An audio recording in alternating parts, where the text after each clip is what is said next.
for disciplining the mind, September 7th, from a devotional entitled God's Amazing Grace by Ellen G. White. In thine hand is power and might, and in thine hand it is to make great and to give strength unto all. 1 Corinthians 29:12. The mind is so constituted that it must be occupied with either good or evil. If it takes a low level, it is generally because it is left to deal with commonplace subjects.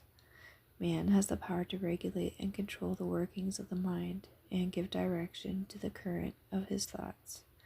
But this requires greater effort than we can make in our own strength.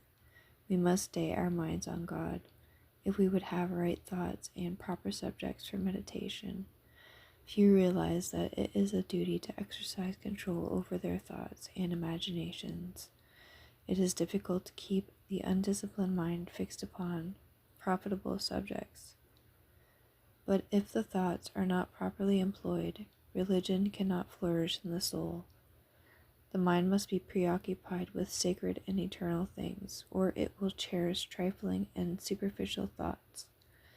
Both the intellectual and the moral powers must be disciplined, and they will strengthen and improve by exercise.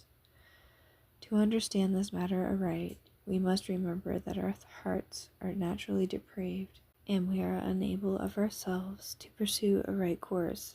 It is only by the grace of God, combined with the most earnest efforts on our part, that we can gain the victory. The intellect, as well as the heart, must be consecrated to the service of God. He has claims upon all there is of us.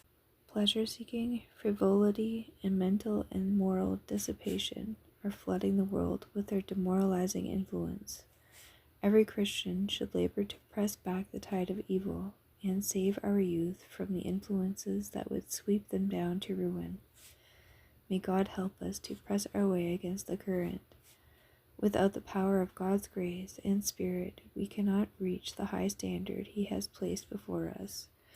There is a divine excellence of character to which we are to attain, and in striving to meet the standard of heaven, divine incentives will urge on us.